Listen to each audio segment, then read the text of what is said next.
The stagecoach rattled along the winding mountain trail, its wheels kicking up clouds of dust that billowed behind like golden ghosts in the late afternoon sun. Sarah Mitchell gripped the leather strap hanging from the ceiling, steadying herself, as the vehicle hit another rut in the rough Montana road. 2 full days of travel had left her exhausted, but the anticipation of what awaited kept her wide awake. "Pine Ridge coming up," the driver called from above, his voice barely audible, over the creak of wood and jangle of harness. "Before we jump back in, tell us where you're tuning in from. And if this story touches you, make sure you're subscribed, because tomorrow I've saved something extra special for you." Sarah smoothed her navy blue traveling dress, her finest garment saved for this occasion, and touched the simple silver locket at her throat. Inside lay a miniature photograph of her parents, both lost to typhoid that had swept through Boston 2 years earlier. The memory still brought a sharp pang of grief, but today her thoughts were focused firmly on the future. First time out, west. An elderly woman sitting opposite Sarah smiled kindly, her face mapped with the fine lines of a life well lived. "Yes, ma'am," Sarah returned the smile, though her stomach churned with nerves. "My fiancé awaits me in Pine Ridge." "Fiancé, is it? Lucky young man." Fiancé. The word still felt foreign on Sarah's tongue. Edward Blackwood, successful cattle rancher, town council member, and the man whose letters had promised her a fresh start, far from the crowded, unforgiving streets of Boston. 6 months of correspondence, each letter more promising than the last. A man of principle and ambition, he'd written, seeking an educated companion to share his life and help build his legacy in this promising territory. What Edward didn't know, what Sarah had carefully omitted from her letters, was that she'd been dismissed from her position as a librarian for challenging the head librarian's refusal to stock certain books deemed unsuitable for public consumption. Too headstrong, he'd called her, too opinionated for a young lady entrusted with guiding public reading habits. With her parents gone and her reputation in literary circles tarnished, Sarah had found herself with dwindling options. The advertisement in the matrimonial news had seemed like providence. Respected rancher seeks educated bride of good character, must appreciate literature, intellectual conversation, and frontier living. Age 25 to 35 preferred. Sarah was only 24, but she'd been honest about everything else. Her education at the Women's College of Boston, her library experience, her love of literature and philosophy. She'd even enclosed a photograph, something many women avoided when responding to such advertisements. Edward's reply had come swiftly, full of appreciation for her candor and education. Their correspondence had flourished, his letters revealing a man of surprising depth and intelligence for a frontier rancher. He'd written of his dreams for Montana territory, of the library he was building in his home, of his belief that the West needed women of substance and education to truly flourish. Now, as the stagecoach crested a final hill, Sarah caught her first glimpse of Pine Ridge, a cluster of wooden buildings nestled in a valley, surrounded by rolling grasslands and distant snow-capped mountains. "Almost there, folks," the driver called. "Hold tight for the descent!" The stagecoach lurched forward, beginning its winding path down to the valley floor. Sarah drew a deep breath, touching her locket once more for courage. Everything she owned was packed in the 2 trunks strapped to the coach's roof and the carpet bag at her feet. Her entire life condensed to what she could carry across a continent. "You seem nervous, dear," the elderly woman observed. "Just eager," Sarah replied, trying to convince herself as much as her travel companion. "A new chapter begins," the woman patted Sarah's hand. "The West changes people, sometimes for better, sometimes not, but it always reveals who they truly are." The words lingered in Sarah's mind as the stagecoach rolled into town, wheels clattering against the hard-packed dirt of Pine Ridge's main street. It was late afternoon, and the settlement was alive with activity. Men in dusty work clothes moved between businesses. A group of children chased a dog down a side street, and women in practical frontier dresses carried parcels from the mercantile. The stagecoach came to a halt before a wooden building with Pine Ridge Stage and Post painted in neat letters across its facade. Sarah's heart hammered against her ribs. This was it. Edward had promised to meet her arrival. End of the line. "Folks," the driver announced, jumping down to open the door. Sarah allowed the elderly woman to exit first, then gathered her carpet bag and stepped down into the dusty street. The late spring sun beat down warmer than she was accustomed to back east. She scanned the small crowd that had gathered to meet. The stage, searching for a face that matched the description Edward had provided. Tall, broad-shouldered, with light brown hair and a neatly trimmed beard. "Miss Mitchell?" Sarah turned toward the voice. A man approached, handsome and well-dressed in a tailored suit that set him apart from the more roughly clothed men nearby. He matched Edward's description perfectly, his confident stride and easy smile suggesting a man accustomed to respect and authority. "Mr. Blackwood?" she asked, though she was certain of his identity. "Indeed," he smiled, revealing perfect teeth beneath his neat mustache. "Welcome to Pine Ridge." He looked her over briefly, his expression revealing nothing of his thoughts. "I trust your journey was comfortable?" "As comfortable as such a journey can be," Sarah replied honestly. "I'm grateful to have arrived safely." Edward nodded, then gestured to a young boy loitering nearby. "Jimmy, fetch Miss Mitchell's trunks from the stage and bring them to my wagon." He turned back to Sarah. "I thought perhaps you might appreciate some refreshment before we head to the ranch. The journey must have left you parched." "That would be most welcome, thank you."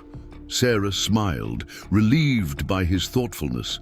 Edward offered his arm, which she took, and led her across the street to a small restaurant attached to the town's hotel. Inside it was cool and relatively quiet, with only a few patrons scattered among the tables. "Ah, Mr. Blackwood." The proprietor hurried forward, wiping his hands on his apron.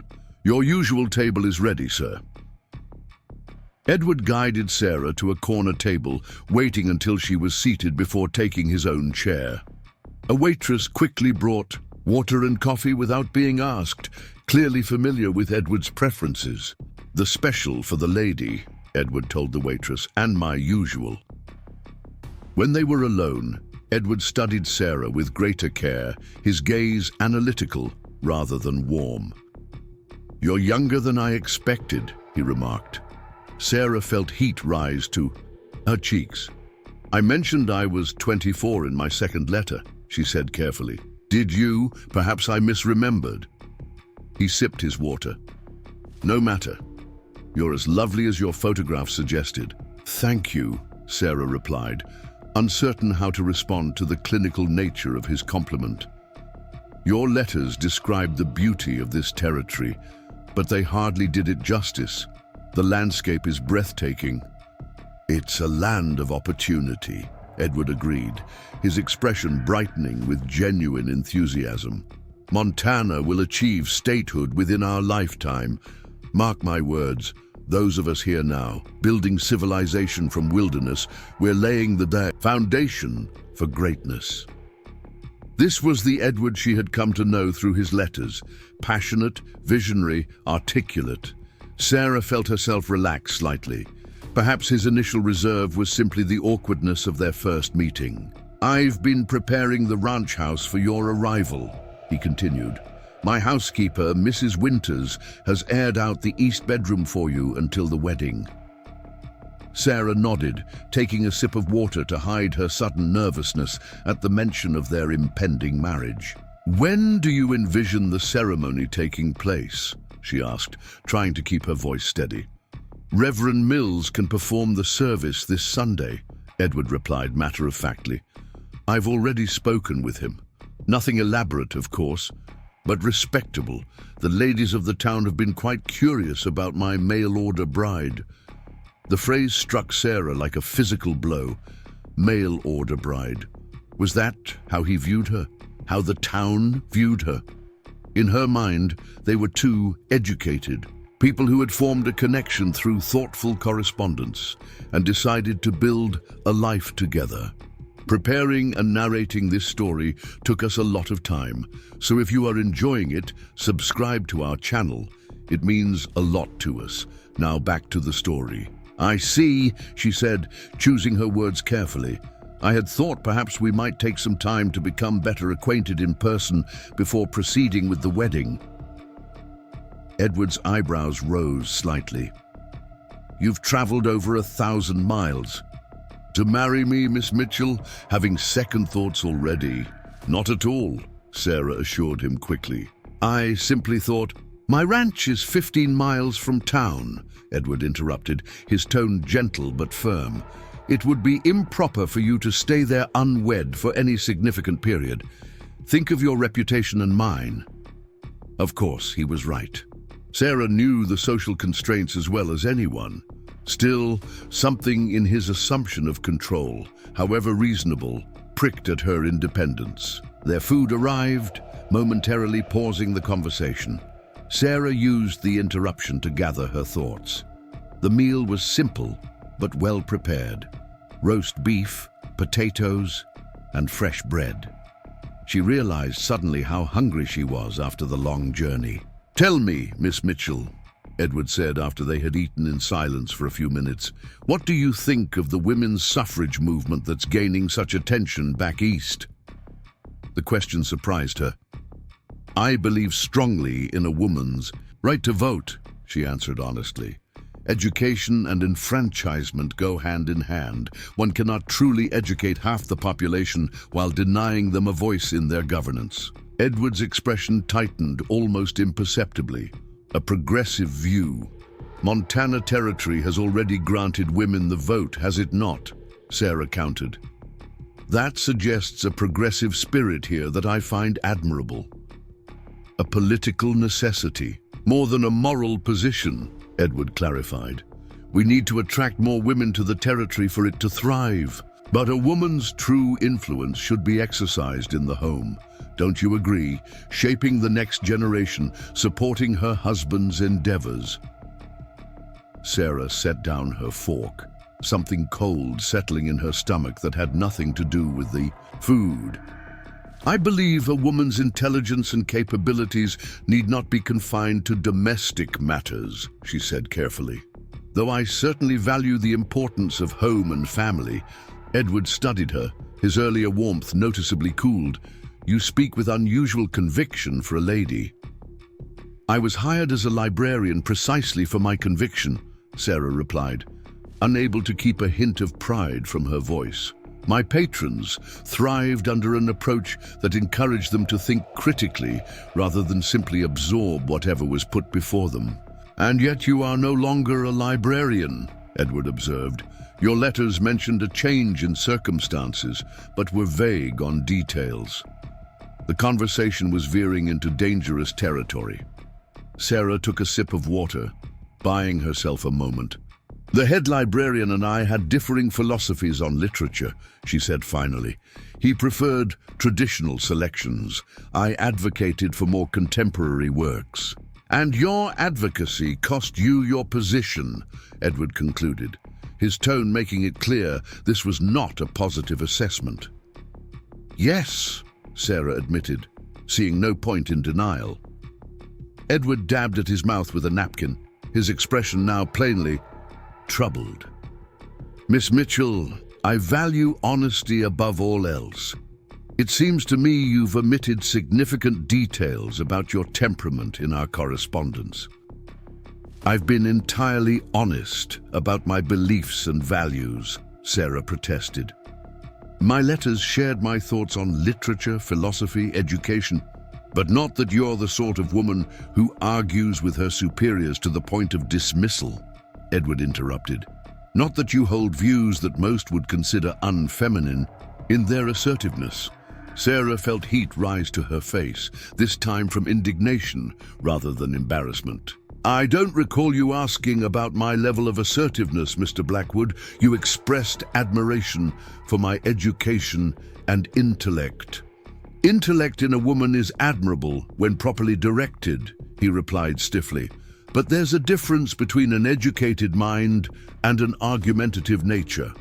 The gulf between the Edward of the letters and the man before her widened with each exchange. Where was the thoughtful correspondent who had engaged with her ideas, who had written of his respect for her knowledge?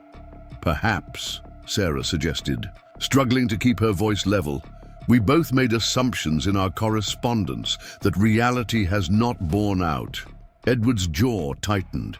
He glanced around the restaurant, suddenly aware that their increasingly tense conversation had drawn a few curious glances. Let's continue this discussion more privately, he said, his voice lowered. My wagon is outside. Sarah nodded, her appetite gone. Edward paid for their meal, and they walked in silence to where his wagon waited. Jimmy had loaded her trunks into the back. Edward helped her up to the seat with cool politeness, then took his place beside her. They rode in uncomfortable silence through town, past curious onlookers who clearly recognized Edward and were eager for a glimpse of his Eastern bride. Sarah held her head high, despite the hollow feeling spreading through her chest. Only when they had left the town behind and were traveling the open road toward his ranch did Edward speak again. Miss Mitchell, I believe we need to reconsider our arrangement. The words, though half expected, still struck with the force of a physical blow. I see, Sarah managed. I sought a companionable wife, yes, but also one who understands a woman's proper place, Edward continued, his eyes fixed on the road ahead. Someone who would bring refinement to my home without challenging my position in it or in the community. You sought an ornament, not a partner, Sarah said quietly. Edward's hands tightened on the reins. That's precisely the sort of inflammatory statement I'm referring to. A lady would express herself more delicately. I express myself clearly, Sarah replied, past caring about the consequences. That was valued in Boston, at least in literary circles. This isn't Boston, Edward said flatly. The frontier requires different qualities in a woman: compliance, support, gentle guidance, rather than bold assertion. Sarah looked out at the vast landscape stretching around them, beautiful, wild, and suddenly as unwelcoming as the man beside her. What do you propose, Mr. Blackwood? That I modify my entire personality to suit your expectations? Edward sighed, shaking his head. I don't believe that would be possible, even if you were willing. Some qualities are too deeply ingrained to change. Then what? I'll provide funds for your return journey to Boston, he said, his tone suggesting he was being exceedingly generous. We'll explain to the town that there was a misunderstanding about the terms of our arrangement. No need for undue embarrassment on either side. Sarah stared at him, incredulous. You would send me back after I've sold everything I owned? After I've traveled thousands of miles? What alternative do you suggest? Edward asked, a hint of irritation breaking through his controlled facade. That we proceed with a marriage doomed to discord? That I present the town with a wife who would constantly challenge my standing with her inappropriate forthrightness? Everything inside Sarah rebelled against the injustice of it. I believed your letters, she said, her voice barely audible over the wagon's wheels. I thought you wanted an educated woman with her own mind. Education as an accomplishment is different from using it to defy conventional expectations, Edward replied. Surely you understand that. The wagon crested a hill, revealing a sprawling ranch below. A large main house, barns, corrals, and several smaller outbuildings spread across well-maintained grounds. In other circumstances, the sight would have filled Sarah with joy. Now, it represented everything she had journeyed so far to find, only to have it snatched away because she had not hidden her true self well enough. "I can't return to Boston," she said finally. "There's nothing left for me there." "That's hardly my concern, Miss Mitchell," Edward said, though he had the decency to sound somewhat troubled by her predicament. "However, I can provide sufficient funds for you to establish yourself elsewhere. Denver, perhaps? Or Helena, somewhere your progressive attitudes might find more acceptance." Sarah sat silently as Edward's wagon approached the ranch, her mind racing with diminishing options. Pride demanded she accept his money and leave immediately. Practicality urged caution. She had nowhere to go, limited funds, and no connections in this unfamiliar territory. As they pulled up to the main house, a woman emerged onto the porch, stout, grey-haired, with an expression of keen interest as she spotted Sarah. "Mrs. Winters," the housekeeper, Sarah presumed. "Mr. Blackwood," the woman called, wiping her hands on her apron. "We weren't expecting you back so soon." Edward set the brake and jumped down from the wagon without offering Sarah assistance. "Change of plans, Mrs. Winters," he said crisply. "Miss Mitchell will be staying only tonight. She'll depart on tomorrow's eastbound stage." The housekeeper's eyes widened, darting between Edward and Sarah with undisguised curiosity. Sarah, refusing to be discussed as if absent, climbed down from the wagon herself, straightening her travel-worn dress with as much dignity as she could muster. "Mrs. Winters," she said, extending her hand. "A pleasure to meet you, though it seems our acquaintance will be brief." The older woman took her hand, surprise evident on her weathered face. "Miss Mitchell, welcome, such as it is." She shot Edward a questioning look. "Please show Miss Mitchell to the guest room," Edward instructed, ignoring the silent inquiry. "Have her trunks brought up. I need to speak with Miller about tomorrow's cattle drive." Without another word to Sarah, he strode off toward one of the outbuildings, leaving her standing in the dust beside the bewildered housekeeper. "Well," Mrs. Winters said after an awkward pause, "let's get you settled then. You must be exhausted from your journey." Sarah followed the woman into the house, which was larger and more refined than she had expected for a frontier ranch. The entryway opened to a spacious living area, furnished with solid, well-crafted pieces. Bookshelves lined one wall, filled with the volumes Edward had mentioned in his letters. Through an archway, she glimpsed a formal dining room with a polished table that could seat at least 12. "This way, miss," Mrs. Winters directed, leading her up a wide staircase to the second floor. "The guest room has its own washroom. I'll have hot water sent up shortly." The guest room was pleasant, if impersonal, a 4-poster bed with crisp linens, a dresser, washstand, and a small writing desk positioned before a window that overlooked the ranch's western pastures. In the distance, mountains rose against the late afternoon sky, tinged pink and gold by the setting sun. "Thank you, Mrs. Winters," Sarah said, sinking onto the edge of the bed, suddenly overwhelmed by the day's events. The housekeeper hesitated. In the doorway, sympathy softening her features. "Dinner's at 6, though. Given the circumstances, I could bring a tray up if you prefer." "I would appreciate that," Sarah replied, grateful for the woman's understanding. Mrs. Winters nodded, then asked cautiously, "If you don't mind my asking, miss, what happened? The whole town's been talking about Mr. Blackwood's bride-to-be for weeks." Sarah sighed, too weary for pretense. "Mr. Blackwood discovered I possess a mind of my own and express it too freely for his comfort." To her surprise, Mrs. Winters didn't look shocked. Instead, something like resignation passed across her face. "Ah, well, that would do it. You don't seem surprised. Mr. Blackwood is a fine employer," the housekeeper said carefully. "Fair with wages, never unreasonable in his demands, but he has particular ideas about a woman's proper conduct." "Indeed," Sarah replied dryly. Mrs. Winters offered a sympathetic smile. "I'll have your things brought up and send water for washing. Rest now. Tomorrow's troubles will wait their turn." Left alone, Sarah methodically removed her travel-stained clothes and washed away the dust of her journey with the warm water a serving girl brought up. She changed into a simple cotton dress, one of her everyday garments back in Boston, now among her finest remaining possessions.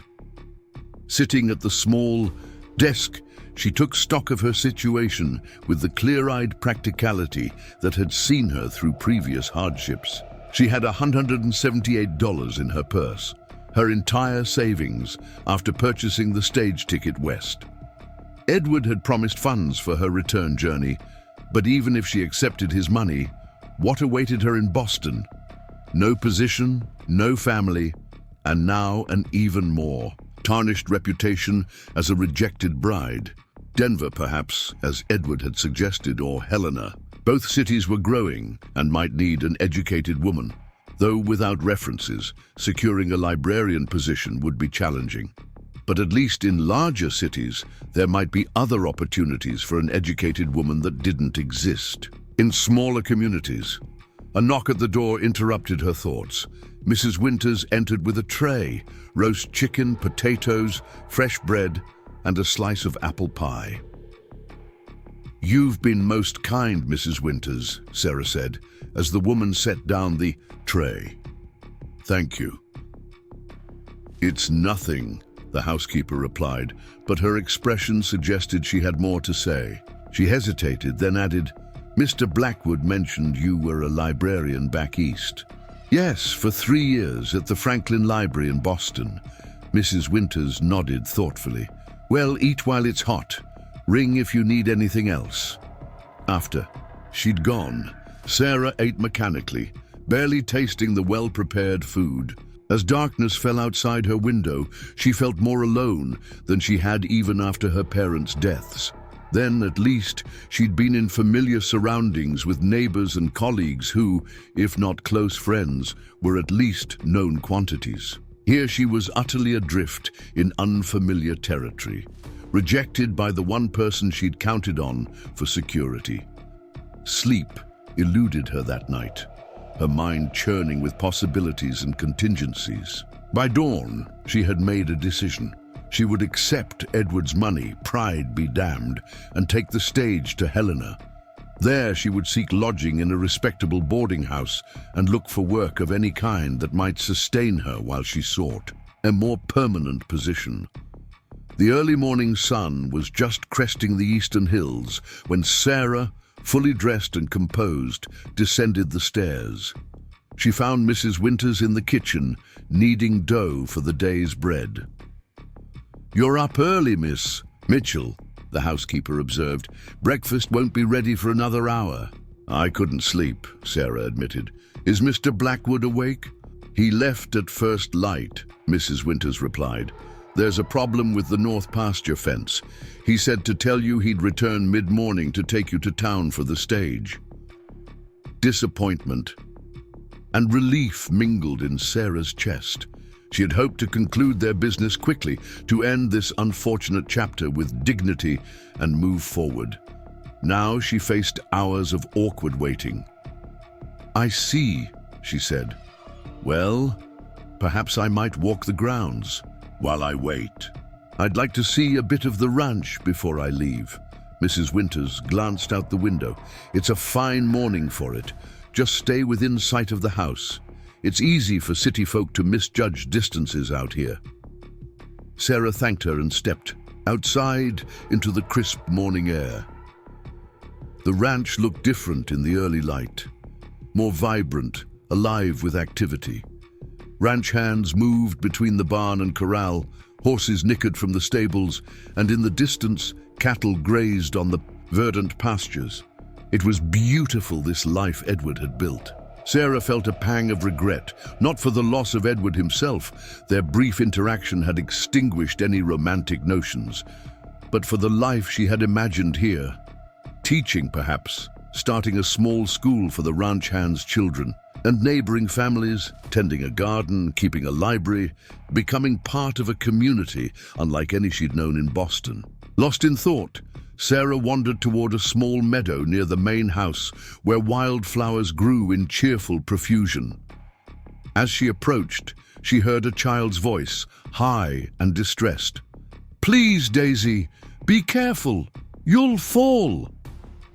Rounding a large cottonwood tree, Sarah discovered a young girl of perhaps 10, looking up anxiously at a calico cat perched on a high branch. "Oh," the girl exclaimed, startled by Sarah's appearance. "Who are you?" "Sarah Mitchell," she replied, smiling at the child. "And who might you be?" "Lucy Miller. My pa works for Mr. Blackwood." The girl pointed up at the tree. "Daisy's stuck again. She climbs up but gets scared to come down." Sarah assessed the situation. The cat wasn't terribly high, but certainly beyond the reach of a small girl. "Would you like some help?" Lucy nodded eagerly. "Could you? Pa says I'm not to climb trees, in my good dress, and I promised." "A promise worth keeping," Sarah agreed, glancing at her own attire. Her dress was simple enough, and what did a few snags matter now? "Stand back a bit, Lucy. I'll see what I can do." Bree, with a determination that would have scandalized Boston society, Sarah hiked her skirts slightly and found a foothold on the tree's broad trunk. It had been years since she'd climbed a tree, not since she was Lucy's age, spending summers at her grandparents' farm in Vermont. But the skill returned quickly.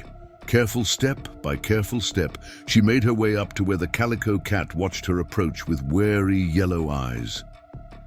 "Hello, Daisy," Sarah said softly. "You've gotten yourself into quite a predicament, haven't you?" The cat meowed plaintively. Sarah inched closer along the branch, speaking in soothing tones, until she was near enough to gently grasp the animal. Tucking Daisy securely against her chest with one arm, she began her cautious descent. She was nearly to the ground when a man's voice rang out, sharp with surprise. "What in God's name are you doing, woman?" Startled, Sarah lost her footing on the last branch and half fell the remaining few feet, landing awkwardly but managing to keep the cat safe. Lucy rushed forward to claim her pet. As Sarah turned to face the voice, a tall man stood watching her, his expression a mix of amazement and something that might have been amusement, though he quickly suppressed it. He was dressed in working clothes, a flannel shirt rolled to the elbows revealing tanned, muscular forearms, worn denims and scuffed boots. Unlike Edward's carefully groomed appearance, this man sported several days' worth of stubble and hair that curled untidily from beneath his wide-brimmed hat. "I was rescuing Daisy," Sarah explained, brushing debris from her skirts with as much dignity as she could muster. "I can see that," the man replied, his voice deep and resonant. "Not exactly ladylike behavior, though, is it?" Sarah bristled. "I wasn't aware that kindness had gender restrictions, Mr.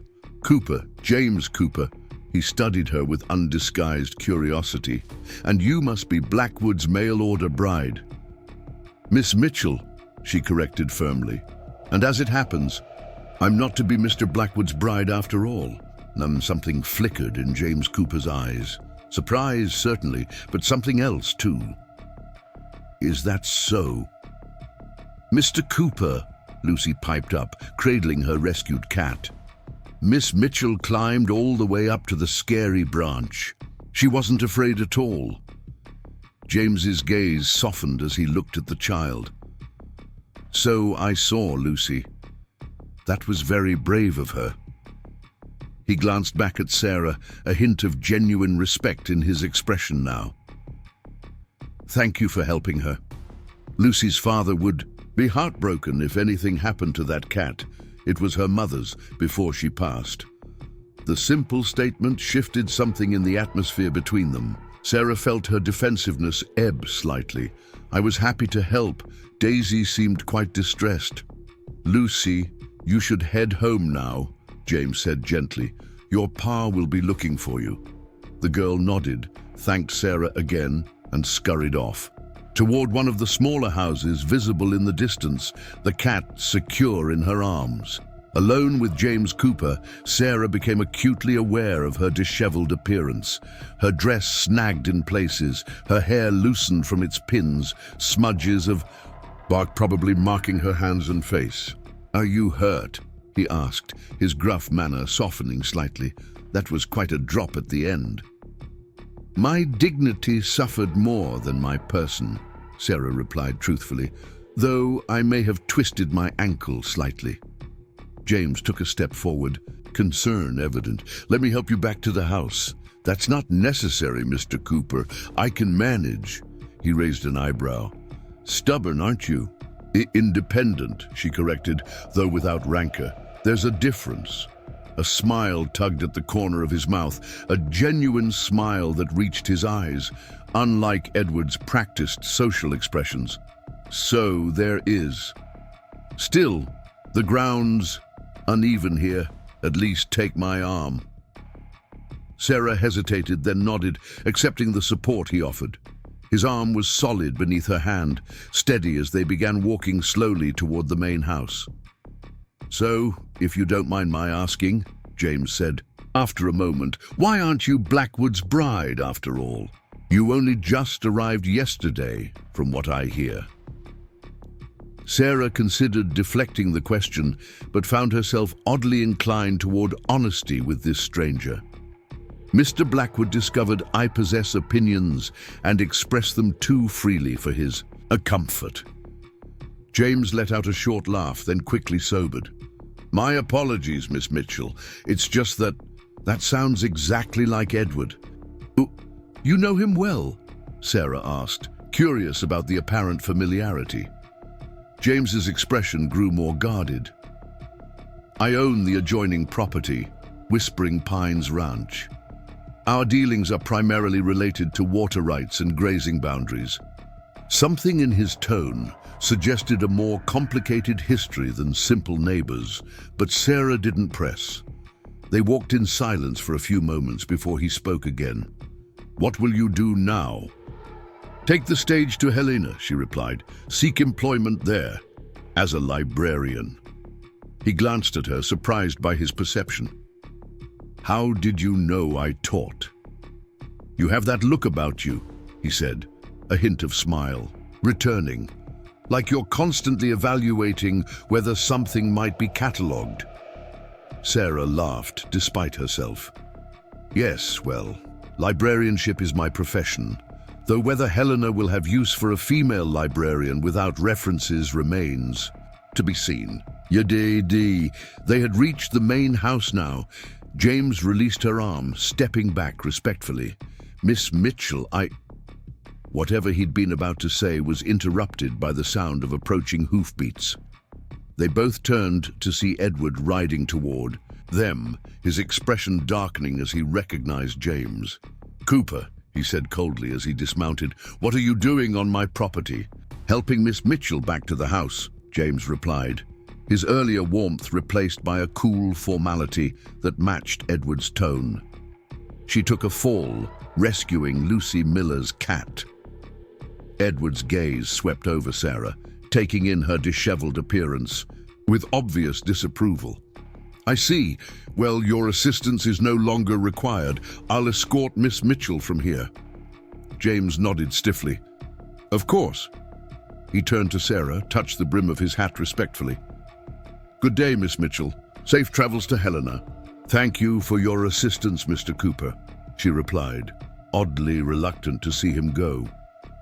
They watched as James walked away toward where a horse was tethered near the cottonwood tree. Only when he was mounted and riding toward the property line did Edward turn to Sarah, his expression severe. I returned to find you climbing trees and consorting with James Cooper of all people, he said, his voice tight with displeasure. It seems my assessment of your character was entirely accurate. Sarah straightened, refusing to be cowed. I was helping a child rescue her pet, Mr. Blackwood. As for consorting, Mr. Cooper merely offered assistance when I twisted my ankle in the descent. You might show some concern for my well-being rather than my social interactions. Edward's jaw tightened. Your well-being is precisely my concern. James Cooper is not a man whose acquaintance a respectable woman should cultivate. Why? Sarah asked bluntly. Because he was kind to a distressed child and a stranded traveler? Because he is my competitor and adversary, Edward replied sharply. Because he holds radical views on everything from land rights to labor relations. Because he employs Mexican vaqueros and treats them as equals. Because he is, in short, exactly the sort of disruptive influence this territory doesn't need as it develops. Each point Edward listed struck Sarah not as the condemnation he clearly intended, but as intriguing revelations about the man she'd just met. She kept her expression neutral, however, unwilling to further antagonize Edward when she still depended on his goodwill for her immediate future. "I see," she said simply. "Well, you needn't concern yourself further. I'll be gone within hours." Edward seemed to recollect himself, his manner becoming more controlled. "Yes, about that. The stage doesn't depart until tomorrow morning." There was a mechanical issue with the coach. Dismay washed over Sarah. Another full day and night in this awkward limbo. "I see." "I've arranged everything," Edward continued, his tone suggesting he expected gratitude for his efficiency. "Passage to Helena, funds for your immediate needs upon arrival, and a letter of introduction to Mrs. Catherine Watson, a widow of my acquaintance who runs a respectable boarding house. She occasionally needs help with bookkeeping and correspondence, which should suit your abilities." The arrangements were practical, even generous from a certain perspective. Yet Sarah couldn't help but feel like livestock being traded, her future decided and arranged without her input or consultation. "Thank you," she said, the words sticking in her throat. "That's very thoughtful." Edward either missed or ignored the irony in her tone. "Yes, well, I believe in taking responsibility for one's mistakes, even when they aren't entirely of one's own making." The implication that she was a mistake he needed to rectify stung, but Sarah kept her composure. "If you'll excuse me, Mr. Blackwood, I should change into something more presentable. My current state seems to distress you." Without waiting for his permission, she turned and entered the house back straight, despite the throbbing in her ankle.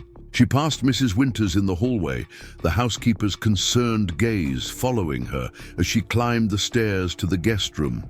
Once alone, Sarah allowed herself a moment of weakness, sinking onto the bed and pressing her hands to her eyes. To stem the tears of frustration threatening to fall, she would not cry, not over Edward Blackwood's rejection, not over her uncertain future, not even over the strange, unexpected connection she'd felt with a man she'd likely never see again. She had faced adversity before and would do so again. Helena awaited, and, with it, the chance to build a life on her own terms, without compromising the forthright nature and independent mind that had brought her both trouble and triumph throughout her life. A soft knock at the door roused her from these thoughts. "Miss Mitchell," Mrs. Winters called. "May I come in?" "Yes, of course," Sarah replied, quickly composing herself. The housekeeper entered carrying a basin of water and a small jar. "I heard about your fall. This is arnica salve, good for bruises and sprains. Let me see that ankle." Touched by the woman's kindness, Sarah allowed Mrs. Winters to examine her injury, which had swollen slightly but didn't appear seriously damaged. "Just a mild sprain," the housekeeper confirmed, applying the salve with gentle fingers. "Keep it elevated when you can. Should be much improved by tomorrow's stage. Thank you, Mrs. Winters." The older woman hesitated, then said quietly, "I heard you met James Cooper." Something in her tone piqued Sarah's curiosity. "Yes, he seems that different from Mr. Blackwood." Mrs. Winters gave a soft snort. "Like night and day, those two. Been at odds for years, ever since James came back from college with all his new ideas and started changing how things were done at his family's ranch." "They knew each other before?" "Grew up together," Mrs. Winters confirmed, wrapping Sarah's ankle with practiced efficiency. "Were even friends once, if you can believe it, until the drought of '78 changed everything." Sarah's curiosity deepened. What happened? The housekeeper glanced toward the door as if checking they were truly alone, then continued in a lowered voice. The creek that feeds both properties nearly dried up. Edward's father, he owned this ranch then, diverted what water remained to his fields, leaving Cooper land to parch. James's father rode over to negotiate, but ended up in a heated argument. Old Mr. Cooper had a heart attack right there in the yard, died before they could fetch the doctor. Mrs. Winters fell silent, her story hanging in the air between them. Sarah stared at the housekeeper, astonished by this revelation. James's father died during an argument with Edward's father over water rights. The way some tell it, old Mr. Blackwood refused water to the Coopers out of spite, Mrs. Winters said, her voice barely above a whisper. Others say Mr. Cooper was unreasonable, demanding more than his fair share. Truth probably lies somewhere, in between as it usually does, and James was away at college when this happened. Harvard University, studying modern agricultural methods, Mrs. Winters confirmed, had to come home and take over the ranch at 22. His mother had passed years before, and there was no one else. The pieces clicked into place. James, Cooper's obvious tension with Edward, the reference to water rights, Edward's disdain for his neighbor's radical ideas. James never married? Sarah asked, surprising herself with the personal question. Mrs. Winters gave her a knowing look. No, though not for lack of interest from local girls and their mothers. He's too busy revolutionizing ranching methods and causing Edward headaches to settle down, folks say. She rose, gathering her supplies. There, that ankle should feel better soon. Rest it while you can. Thank you, Sarah said, both for the care and the information. Mrs. Winters paused at the door. Miss Mitchell, do you happen to know if the town needs a librarian? The housekeeper shook her head. Pine Ridge. They've been without a proper librarian for nearly a year. The minister's wife oversees a small collection of donated books in the church basement, but it's hardly a proper library. She studied Sarah with fresh interest. Are you thinking of staying? I'm considering all options, Sarah replied carefully. The seed of an idea had taken root, one that felt increasingly more appealing than fleeing to Helena. Would you happen to know whom I might speak with about such a position? Mayor Thompson oversees the town council, Mrs. Winters said. His office is above the mercantile. She hesitated, then added, though you should know Edward has considerable influence with the mayor. The implication was clear. Edward Blackwood could easily prevent her from securing a position in Pine Ridge if he chose. I see, Sarah said, disappointment settling over her. Thank you for your candor. After Mrs. Winters departed, Sarah sat by the window, gazing out at the sprawling ranchlands. The idea of remaining in Pine Ridge, establishing herself as an independent woman, proving her worth through her own merits rather than a matrimonial arrangement, appealed to something fundamental in her nature. But Mrs. Winters was right. If Edward opposed her, she stood little chance of success in a community where he wielded significant influence. Perhaps Helena truly was her only viable option. With a sigh, Sarah began repacking her belongings, preparing for tomorrow's departure. As she worked, her mind drifted to James Cooper. Their brief encounter had left a strong impression. His defense of those Edward considered beneath notice, Mexican vaqueros, outspoken women, suggested a man of character and conviction, one who judged people by their actions rather than societal expectations. She would likely never see him again. The thought brought an unexpected pang of regret. A knock at her door interrupted these reflections. She opened it to find a young ranch hand, hat in hands, looking uncomfortable. Begging your pardon, Miss Mitchell. Mr. Blackwood asked me to fetch you for lunch. Thank you, Sarah replied. Please tell Mr. Blackwood I'll be down shortly. Lunch proved to be an awkward affair. Edward was formally polite but distant, discussing his ranch operations with the foreman who joined them while largely ignoring Sarah. The foreman, Mr. Peterson, kept shooting curious glances her way, clearly aware of her changed status, but too professional to comment. As they finished the meal, Edward finally addressed her directly. "Miss Mitchell, I must ride to town this afternoon to arrange your passage and accommodations in Helena. I trust you'll be comfortable here until my return." "Quite comfortable, thank you," Sarah replied, matching his detached tone. "Excellent. I should return by supper." He stood, nodded to her with cool courtesy, and departed, leaving Sarah to wonder how her life had taken such an unexpected turn in just 24 hours. For the next few hours, Sarah watched from a respectful distance as James, Miguel, and the other worker, introduced as Luis, demonstrated their treatment methods to the Blackwood Ranch hands. James worked alongside his men without hesitation, getting as dirty and sweaty as anyone else as they treated the sick animals. His approach with the ranch hands impressed her, explaining rather than dictating, demonstrating respect for their knowledge while sharing his own. There was no hint of the hierarchical relationship Edward maintained with his workers. As the sun began its descent toward the western mountains, Sarah noticed James stepping away from the group, moving toward the water trough where he splashed his face and neck. Without fully intending to, she found herself walking in his direction. "Your treatment seems to be working," she observed as she approached. "Mr. Peterson looks cautiously optimistic." James turned, droplets of water clinging to his beard. "Some will still be lost, but many should recover." He studied her with open curiosity. "You're still watching. Most ladies would have retreated to the parlor hours ago." "I've never been particularly skilled at being most ladies," Sarah replied dryly. "Hence my current transitional state."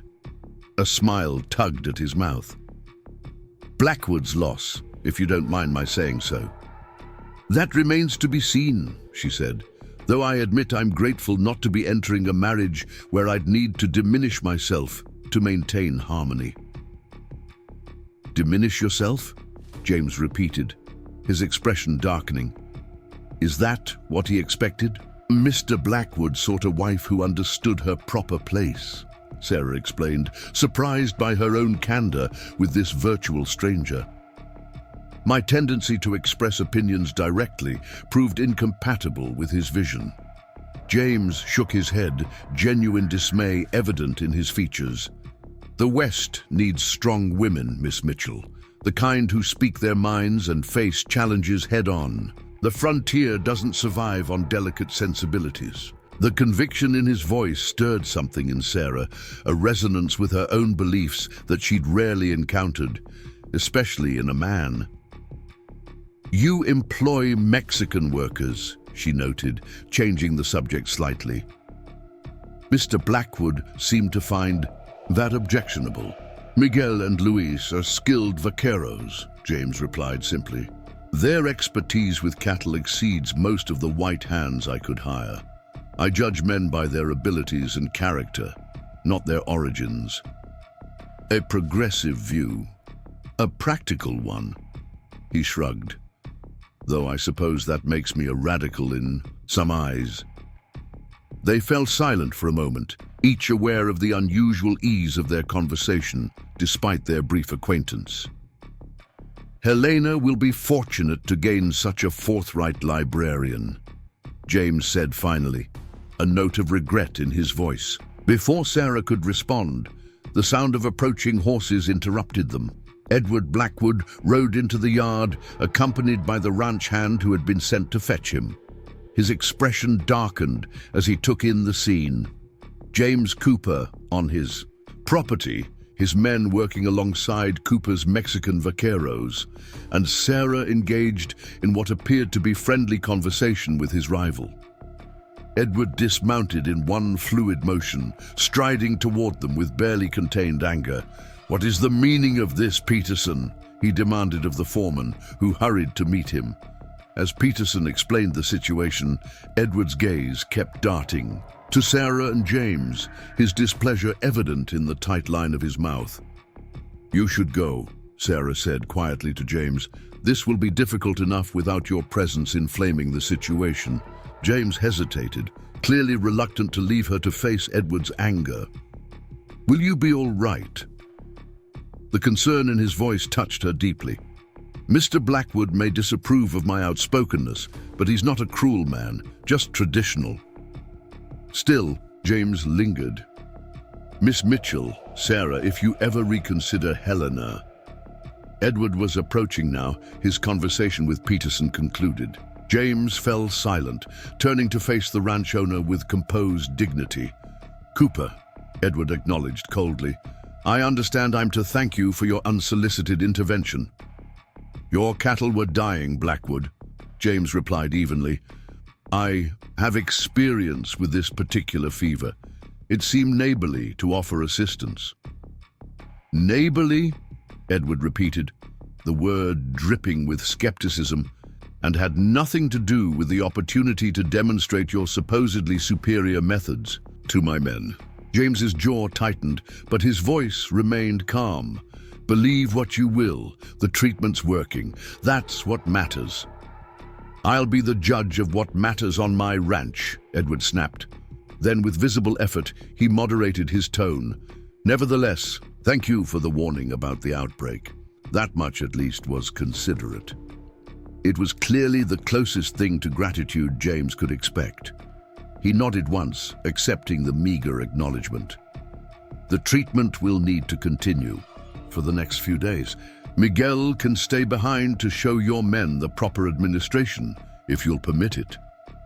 Edward looked as if he'd swallowed something sour, but practicality won out over pride. "Fine.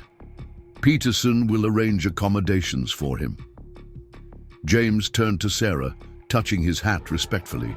"Miss Mitchell, I wish you safe travels and good fortune in Helena." Something in his eyes conveyed more than his polite words, regret, perhaps, for possibilities unexplored. "Thank you, Mr. Cooper, for your kindness during my stay," she replied, equally formal, though her feelings were anything but. With a final nod to Edward, neither friendly nor overtly hostile, James collected Luis and departed, leaving Miguel to continue the treatment regimen. As the wagon rumbled away, Edward turned. To Sarah, his expression stern. "I returned to find my ranch in disarray, my men taking orders from James Cooper, and you, a woman under my protection, conversing freely with him as if he were a social equal." "Mr. Cooper was responding to an emergency that threatened your livelihood," Sarah replied calmly. "As for our conversation, it was entirely proper and primarily concerned the treatment of your cattle." Edward studied her face, seeming to search for deception or defiance, finding neither. Sarah had spoken the literal truth, if not the complete emotional context. He sighed. "It seems I cannot leave you unattended for even an afternoon without incident, Miss Mitchell. Perhaps it's fortunate for both of us that tomorrow will mark the end of our association." The words were meant to sting, but Sarah found them oddly liberating. In less than 24 hours, she would be free of Edward Blackwood's judgment and disapproval, free to start anew in Helena. Or perhaps an idea began forming in her mind, bold, possibly foolhardy, but increasingly compelling. "Yes," she agreed mildly. "Fortunate indeed." Edward, perhaps expecting an argument, looked momentarily disconcerted by her easy acquiescence. "Yes, well, supper will be served at 6. I have matters to attend to with Peterson before then." After he strode away, Sarah remained where she stood, watching the distant figure of James Cooper's wagon growing smaller on the horizon. The feeling of connection she'd experienced in their brief interactions lingered, a counterpoint to the stifling disapproval that characterized her every exchange with Edward. Two men so different in their views of the world, and a woman's place within it. One who would have her diminish herself to fit his expectations, another who seemed to value precisely those qualities the first found objectionable. As Sarah turned toward the house, her resolve strengthened. Tomorrow would indeed mark a new beginning, but perhaps not the one Edward Blackwood had arranged for her. Perhaps not Helena, after all. For the first time since arriving in Montana territory, Sarah Mitchell felt something like hope taking root alongside her determination. The West changed people, the elderly woman on the stagecoach had said, sometimes for better, sometimes not, but it always revealed who they truly were. "Let's see who I truly am," Sarah whispered to herself, climbing the porch steps with renewed purpose. Dinner that evening was a stilted affair. Edward maintained a cool politeness, discussing his plans for Sarah's departure with the detached efficiency of a man arranging a business transaction. Mrs. Winters served them silently, though Sarah caught the housekeeper watching her with something like concern in her eyes. "The stage departs at 9 tomorrow morning," Edward informed her as they finished their meal. "I've reserved your seat and provided letters of introduction to Mrs. Watson in Helena, as discussed." "You've been thorough," Sarah acknowledged. "I appreciate the arrangements." Edward nodded stiffly. "I've also included sufficient funds to sustain you for 2 months, while you secure employment." He slid an envelope across the table. $200. "I trust that will prove adequate." Sarah stared at the envelope, momentarily speechless. The sum was generous, far more than she had expected, and certainly more than necessary for a simple return journey. It suggested a guilty conscience, perhaps, or at least a desire to end their arrangement with his self-image as a gentleman intact. "That's exceedingly generous, Mr. Blackwood." "I'm not an unreasonable man, Miss Mitchell," he replied, a hint of defensiveness in his tone. "Our match proved unsuitable, but I bear you no ill will." Sarah considered refusing the money. Pride urged her to, but practicality won out. Whatever path she chose tomorrow, additional funds would only expand her options. "Thank you," she said simply, taking the envelope. Edward seemed relieved by her acceptance. "Very good. Now, if you'll excuse me, I have correspondence to attend to." He rose from the table with a formal nod. "I wish you a pleasant evening and restful sleep before your journey." Left alone, Sarah lingered at the table, fingering the envelope thoughtfully. $200 represented freedom, options, security, at least temporarily. Combined with her own meager savings, it could sustain her for months in Helena while she sought suitable employment. Or the alternative plan that had been forming in her mind all afternoon resurfaced. Bold, risky, perhaps foolhardy, but increasingly appealing. "More coffee, Miss Mitchell?" Mrs. Winters appeared at her elbow, coffee pot in hand. "Yes, thank you." Sarah accepted the fresh cup gratefully. "Mrs. Winters, what can you tell me about Pine Ridge? Not just the library situation, but the town itself, the people." The housekeeper set down the pot and settled into the chair Edward had vacated, recognizing an invitation to conversation. "It's a young town," she began, "established just after the war. Built around the cattle industry mostly, though there's some mining interest developing in the hills north of here. About 800 souls in town proper, another 500 or so scattered on surrounding ranches and homesteads." "And the people, their character?" Mrs. Winters considered this. "Hard-working mostly, traditional in some ways. Church on Sundays, social. Hierarchy that puts ranchers like Mr. Blackwood at the top. But practical too. Out here, folks value competence over pedigree when push comes to shove. And women's roles. I understand Montana territory has granted women the vote." "Indeed, first in the nation," Mrs. Winters confirmed, with evident pride. "Doesn't mean there's not still plenty who think a woman's place is strictly in the home." But there's opportunity here for those willing to carve their own path. We've got a lady who runs the millinery shop, another who bought the newspaper after her husband passed, even a female doctor over in Helena. Sarah absorbed this information, her plan kindling further. And what of Mayor Thompson? You mentioned he oversees the town council. Cautious man, values stability and propriety. Mrs. Winters gave her a shrewd look. You're thinking of staying, aren't you? Seeking a librarian position. I'm considering it, Sarah admitted. Though as you pointed out, Mr. Blackwood's opposition would likely prove an insurmountable obstacle. Mrs. Winters drummed her fingers on the table thoughtfully. Perhaps. Though the town's desperate for a qualified librarian, and not everyone bows to Edward Blackwood's preferences, despite his influence. James Cooper, for instance, Sarah suggested, attempting a casual tone. The housekeeper's eyes twinkled knowingly. Mr. Cooper sits on the town council himself, only agreed to serve after the last librarian left, saying education was too important to leave solely in the hands of men like Mayor Thompson and Mr. Blackwood. This new information sent Sarah's thoughts racing. James Cooper on the town council. That changed the equation considerably.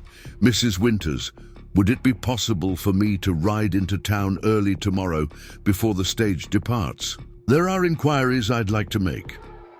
The housekeeper studied her for a long moment. Jenkins could drive you in the light wagon. He needs to pick up supplies anyway. She paused, then added with deliberate casualness, the town council meets at 8 tomorrow morning. Town hall above the Mercantile. Sarah smiled, grateful for the unspoken support. How convenient. Later, alone in her room, Sarah carefully counted out her money. Her own $178 and Edward's $200. She separated $50, setting it aside for immediate needs, then concealed the rest in a hidden pocket she had sewn into her traveling coat. A woman, alone, learned to be cautious with her resources. Sleep came fitfully that night, her mind too occupied with possibilities and contingency plans to fully rest. By dawn, she was awake and dressed in her most professional attire, a navy blue traveling suit with a crisp white blouse, her hair neatly pinned in a modest yet flattering style. She packed her belongings efficiently, leaving out only what she would need for the day. Mrs. Winters provided a hearty breakfast and a knowing smile, but asked no questions about Sarah's plans. As promised, Jenkins was ready with the light wagon, shortly after 7. "Into town, Miss Mitchell?" he asked, helping her up to the seat beside him. "Yes, please," she confirmed. "I have business to attend to before the stage departs." Jenkins, a taciturn man of middle years, merely nodded and set the horses in motion. They traveled in companionable silence for most of the journey, the early morning air crisp and invigorating. Only as the town came into view did Jenkins speak again. "Heard you're heading to Helena," he remarked, keeping his eyes on the road. "That was the arrangement Mr. Blackwood made," Sarah replied carefully. Jenkins nodded slowly. "Helena's a fine city, growing fast. But Pine Ridge could use more educated folks, especially those willing to speak their minds." He glanced at her. "Briefly, just an observation, ma'am." Sarah smiled, touched by this unexpected support from a man who had barely spoken 2 words to her before. "I appreciate the observation, Mr. Jenkins." He deposited her at the Mercantile, tipping his hat before continuing to the feed store for his supplies. Sarah checked her pocket watch. 7:45. Perfect timing for the town council meeting. The Mercantile was already busy with morning shoppers. Sarah nodded politely to the curious glances that followed her as she made her way to the staircase leading to the town hall above. She had no illusions about her current status in local gossip. The rejected mail-order bride of Edward Blackwood was undoubtedly a subject of intense speculation. The town hall proved to be a large open room with benches arranged in rows facing a raised platform where town business was conducted. At the front, a table had been set up where 5 men sat in conversation, the town council presumably. Sarah recognized Mayor Thompson from descriptions Mrs. Winters had provided, a portly man in his 50s with an impressive mustache and watch chain. James Cooper sat at the far end, his tall frame distinctive even at a distance. Several townspeople were already seated on the benches, mostly women whom Sarah guessed were mothers concerned about education resuming. She took a seat near the back, wanting to observe before making her presence known. At precisely 8 o'clock, Mayor Thompson called the meeting to order with a rap of his gavel. First item of business, the continuing search for a town librarian, he announced, his voice carrying easily through the room. As you all know, Mrs. Wilson's condition prevents her from continuing even her limited duties. We've advertised in Helena and Butte newspapers, but thus far have received no qualified applicants willing to relocate to our modest community. A murmur of concern rippled through the assembled parents. My Josephine has forgotten half her letters already, one woman complained. 3 months without proper instruction is too long, another insisted. The children are falling behind. Mayor Thompson raised his hands placatingly. The council shares your concerns, ladies. We're considering alternatives, perhaps bringing in a librarian from Helena once a month for intensive sessions. That's wholly inadequate, James Cooper interrupted, his deep voice cutting through the discussion. Children need consistent access to books and guidance. We've discussed this repeatedly. The mayor's expression tightened with annoyance. Unless you have a qualified librarian hidden in your pocket, Mr. Cooper, such observations aren't helpful. Sarah rose from her seat, heart pounding but resolve firm. Excuse me, gentlemen. Perhaps I might offer a solution. All heads turned toward her, expressions ranging from surprise to confusion to, in James's case, stunned recognition. Miss Mitchell. Mayor Thompson recovered first, clearly connecting her to the recent gossip. This is a closed council meeting, though citizens may observe.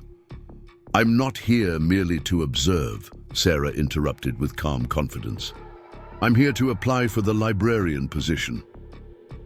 A buzz of whispers swept through the room. James's expression shifted from shock to something that might have been admiration. Mayor Thompson cleared his throat uncomfortably. Miss Mitchell, while we appreciate your initiative, the position requires certain qualifications. I hold a librarian's certificate from the Massachusetts Library Association, Sarah stated, approaching the council table. I served for 3 years at the Franklin Library in Boston, specializing in literature, classification systems, and public education. I can provide references attesting to my academic capabilities. The mayor blinked, clearly unprepared for her qualifications. I see. That's most impressive. However, there are other considerations, such as my association with Mr. Blackwood, Sarah suggested directly, addressing the unspoken concern. I assure you, gentlemen, that situation has been resolved. Mr. Blackwood and I mutually agreed that we were unsuited for matrimony. There is no ongoing connection between us. Even so, one of the other council members interjected, a young unmarried woman living alone in our community might raise concerns about propriety.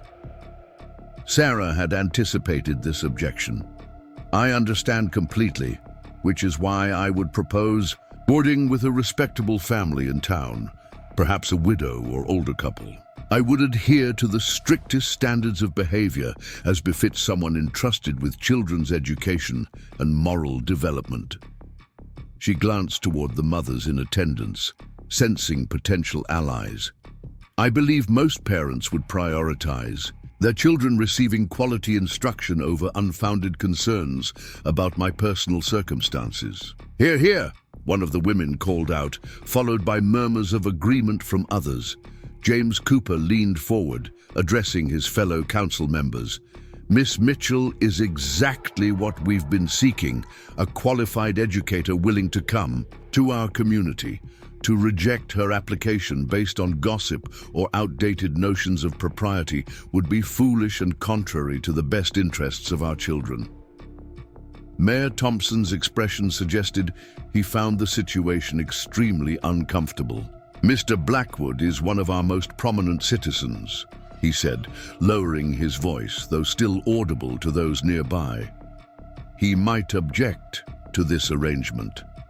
"Mr. Blackwood has no claim on Miss Mitchell nor authority over this council's decisions," James countered firmly, "unless you're suggesting we need his permission to hire a qualified librarian." The challenge hung in the air, a test of the actual limits of Edward's influence. Mayor Thompson shifted uncomfortably. "Well, no, of course not, but as a courtesy—" "My stage to Helena departs at 9, gentlemen," Sarah interrupted, seeing the need to force a decision. "If the council wishes to secure my services, we must reach an agreement now. Otherwise, I'll be on that stage as planned." The pressure of this deadline seemed to galvanize the council. They huddled together in hurried consultation, voices too low for Sarah to hear. James remained slightly apart from the group, his gaze meeting hers briefly with unmistakable approval. After several tense minutes, Mayor Thompson addressed her. "Again, Miss Mitchell, the council would like to offer you the position of town librarian for Pine Ridge on a provisional basis for 1 term. Salary is $45 per month, with room and board to be arranged with a suitable family in town." The salary was fair, better than she had earned in Boston, in fact. The provisional status was a reasonable compromise, allowing the town to evaluate her performance before making a longer commitment. "I accept your terms, gentlemen," Sarah replied, maintaining her professional demeanor despite the elation rising within her. "When would you like me to begin?" "The library needs preparation," one council member said. "It's been closed for months." "I can have it ready by Monday next," Sarah offered. "That would give us time to notify families that services will resume." Mayor Thompson nodded, seeming resigned to the situation, if not entirely comfortable with it. "Very well. The council will arrange temporary lodging for you at Mrs. Henderson's boarding house until a more permanent arrangement can be secured." The matter settled. The meeting moved on to other town business. Sarah slipped out quietly, needing to retrieve her luggage from the stage office before the Helena coach departed without her. Outside the Mercantile, the morning sun had risen, fully bathing the main street in golden light. Sarah took a deep breath, savoring the moment. She had done it, secured a position, established herself independently in this community, all through her own initiative and qualifications. "Miss Mitchell." She turned to find James Cooper descending the stairs behind her, his expression a mixture of surprise and admiration.